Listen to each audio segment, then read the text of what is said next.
Okay, so I should find security solutions for company. SecuLetter. Malware analyst expert? Let's give it a go. Hi, this is Alan, a technical manager of SecuLetter. How can I help you? Oh, hi. My name is Jamie and I work as a network security officer at my company. I'm looking for a new security software, and I thought SecuLetter's Mars would be a good fit. So I thought I'd give you a call. Aha, you're curious about Mars. Let me walk you through our product via remote support in a moment. There are two main products offered by SecuLetter: SLE, an advanced email security solution, and SLF, an advanced file security solution. Let's start with the SLE admin console login. Username and password is required to log in. Oh, and be sure to insert the CAPTCHA carefully. Welcome to the Mars. We're securely connected.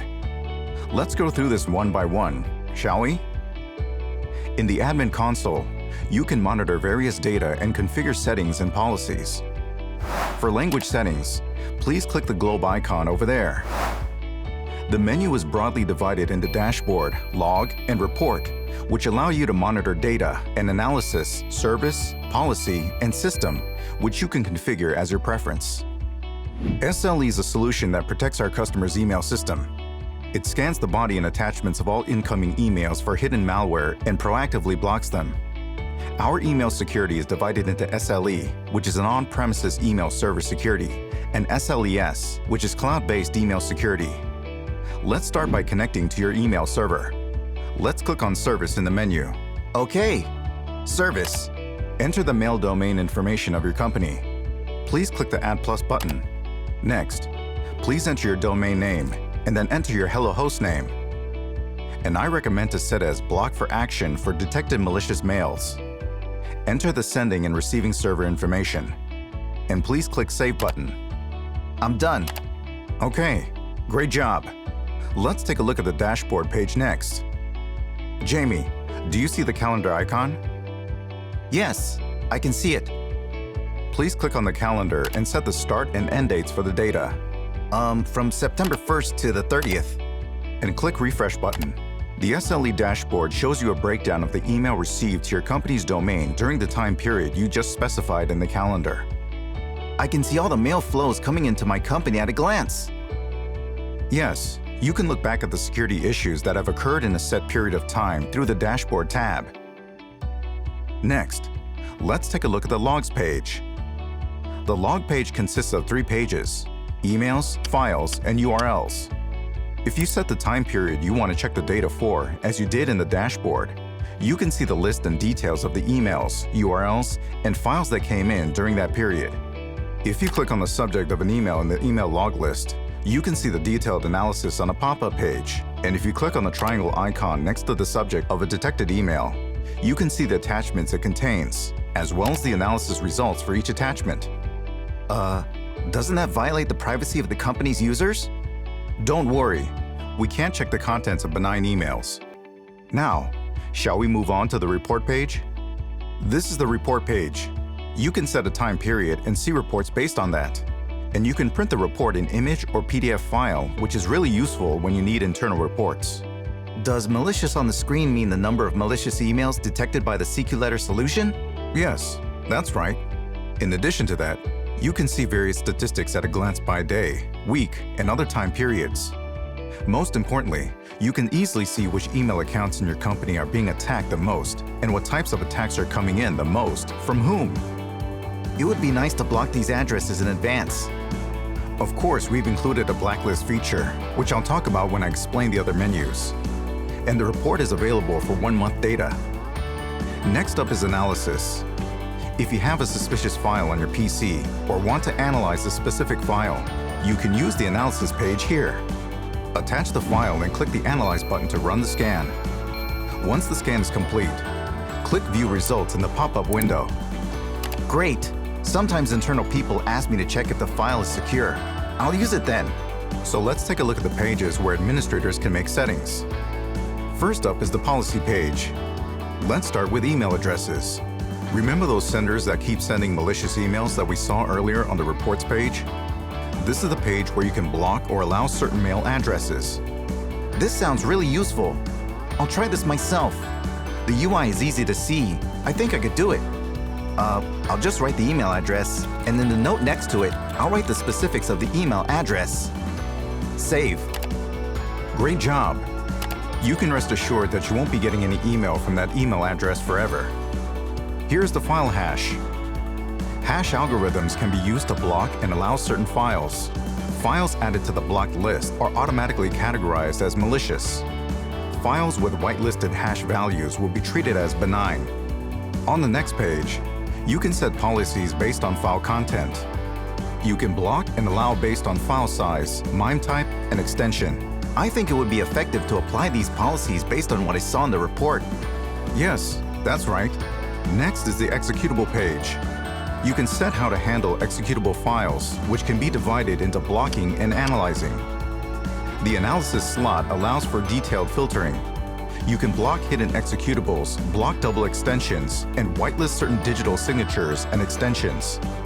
Let's go to password-protected file page. We have settings for encrypted document files and settings for password-protected compressed files. Next up is URL analysis. Skip will not scan URL included in the file. Extract URL will extract the URL included in the file and analyze whether it is malicious or not. Extract URL plus download will extract the URL included in the file and analyze. If the link can download any files, the file will also be analyzed to check whether it is malicious or not. That's very thorough. You can also allow and block specific URLs. Now, here's the Yara page. Customers can create their own email policies via Yara scripts. Register Yara rule to create malicious and benign policies. The access control page is when you want to further secure the admin console you're viewing. For example, if you want to make the admin console accessible only from your office, register your company IP. We recommend leaving this blank if you want to have a lot of variable situations where you may need to access from multiple locations at once, such as from home because you work from home or you need to access from outside in a hurry. SLE and SLES provide various notification email services for users and administrators. So here on the server page of the notification page, you need to enter information about the email server to send notification emails. Why don't we click on the template slot next to it? You can set up a notification mail template that recipients receive when malicious email is detected. Download one of the templates, change the language, upload it to the template file slot, and try it out. The recipient slot allows you to set up specific users to receive system-related notifications. Then I'll have to set up my email and my team's email. I've seen other clients set it up as a management or IT email too. Syslog page. Are you using a SIEM solution for log collection? If so, you can save the information of the solution that delivers the logs of SLE or SLES here and integrate it. After setting the protocol, host, port, facility, diagnostic contents, and extension options, click the Save button, and then click the Test Syslog button. Let's go to Disk Cleanup and Backup page. Disk management is available in the admin console. However, it is not supported on SLES using cloud systems. Data cleanup frees up space by removing data in oldest to youngest order if the disk is full. Again, you can set various details. I guess I'll have to pay attention to the data backup next to it. Sure. This is the update page. When we share a new update file with you, you can upload it here. Press the Browse button to select the update file and hit the Update button. This does not apply to SLES, where customers do not need to manage their own servers. Last but not least is the Audit Log page. This is the log page where you can see all the events that happen in the admin console. Please press the Calendar button to set a time period and check the logs. I'll send you the audit log event table in a message. So Jamie, I hope my explanation was helpful for you. Yeah, it's nice to see that it's easier to set up than I thought. Let's take a quick break, and then we'll talk about SLF. Okay, good idea. Welcome to the world of SLF and Mars. SLF is a solution to protect your internal system from file-based malicious code attack. We thoroughly inspect files coming in from external network to internal web application server, shared folders, etc. Let's take a look at the dashboard. Overall, it's similar to the menu I saw in SLE? That's right, but the items in the details menus are slightly different. SLE is all about email, while SLF is all about file security. I'll explain the SLF admin console, assuming you're using shared folders. Let's set up shared folders first. Click on Service in the top menu. Okay. Click the Create button, enter the server IP and other information, and select the desired integration protocol from CIFS, SSHFS, and NFS in the shared folder server settings. I'll try CIFS. Okay. Next is the menu for what to do with the original files after the diagnosis. Please set a path to save malicious files, a path to save benign files, and a path to save error files. Okay, I'm done. If you use the CDR function, please set the path to the files after the sanitation process, and also set the path to the diagnosis result files. Shared folder integration setup complete. Okay, let's move on to the dashboard. Jamie, do you see the calendar icon? Yeah, that's the icon I saw in the SLE. Yes, that's right. Click. And if you set a time period, you can see the security-related events that happened during that time period. Let's go with September 1 through 30, like we did with SLE. Wow, 180 malicious, 5,549 benign. Even though the number of malicious files is lower than the benign number, remember that just one file can cause a lot of damage to your company. Scroll down to see the types of malicious files, their malicious behavior, and the CDR results. We've had a lot going on this time. We need to pay more attention to our internal security, don't we? Sure, but with SecuLetter, you can accurately and quickly identify problems and even prevent them before they happen. Okay, here's the logs page. We can see the file logs by file and URL. Let's open the log of the file that was diagnosed as malicious. Again, please set the time period. September 1 through 30. And if you click on one of the file lists, you can see the details. You can do the same with the URL log. This is the report page. You can set a time period and see the reports accordingly. You can also save the report as an image. The total on the screen is the number of file analyzed by SLF, right? Exactly. You can also see weekly stats, day of the week stats, time of the day stats, and we can check the type of malware, the name of the attachment, and the diagnosis. Yes, that's right. Next up is analysis. If you have a suspicious file on your PC or want to analyze a specific file, you can use the analysis page here. Attach the file and click the Analyze button to run the scan. Once the scan is complete, click View Results in the pop-up window. If I have suspicious files, I can use this feature. So let's take a look at the pages where administrators can make settings. First up is the policy page. Let's start with the file hash. Hash algorithms can be used to block or allow files. Files with blocked hash values are categorized as malicious. Files with whitelisted hash values will be treated as benign. This is the file content category. You can block and allow based on the size, content, and extension of the file. I felt the same way about SLE, but it really supports a lot of different policies. I think the file extension blocking policy will be useful. Yes, that's right. Next is the executable page.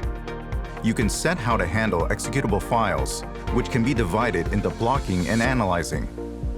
The analysis slot allows for detailed filtering.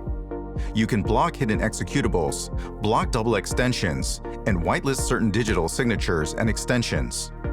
Let's go to Password Protected File page. We have settings for encrypted document files and settings for password protected compressed files. Next up is URL analysis. Skip will not scan URL included in the file. Extract URL will extract the URL included in the file and analyze whether it is malicious or not. Extract URL plus download will extract the URL included in the file and analyze. If the link can download any files, the file will be also analyzed to check whether it is malicious or not. It even checks the download file from the URL. I can click on links with confidence. Yes, and you can also allow and block specific URLs. Now, here is the Yara page. Customers can create their own policies via Yara scripts. Register Yara rule to create malicious and benign policies. Let me show you this system page. The access control page is when you want to further secure the admin console you're viewing. For example, if you want to make the admin console accessible only from your office, register your company IP. We recommend leaving this blank if you have a lot of variable situations where you may need access from multiple locations at once, such as from home because you work from home, or you need access from outside in a hurry. Notifications page. Like SLE and SLES, SLF provides various notification mail services. Therefore, we need information about the mail server to receive the notification mail. We need to enter the SMTP information. However, this is not a solution for mail. You need to register specific users here on the Recipients tab who will receive system notification mails. Obviously, I need to set up my own email and my team's email. Yes, just like SLE, you can set it up for your management team or IT team. Syslog page. Are you using a SIEM solution for log collection? If so, you can save the information of the solution that delivers the logs of SLE or SLES here and integrate it. After setting the protocol, host, port, facility, diagnostic contents, and extension options, click the Save button, and then click the Test Syslog button. Let's go to Disk Cleanup and Backup page. Disk management is available in the admin console. Data cleanup frees up space by removing data in oldest to youngest order if the disk is full. Again, you can set various details. I'll have to set the data backup to after office hour. Sure. This is the update page. When we share a new update file with you, you can upload it here. Please browse, click on the update file, and hit the update button. We'll keep improving and making SLF more powerful. Last but not least is the audit log page. This is the log page where you can see all the events that happen in the admin console. Please press the calendar button to set a time period and check the logs. I'll send you the audit log event table in a message. So Jamie, I hope my explanation for SLF was helpful for you. Yeah, it's nice to see that it's easier to set up than I thought, like SLE. If you have any further questions or need help, please don't hesitate to reach out to me. Have a great day. I will, Alan. Thanks for the long explanation.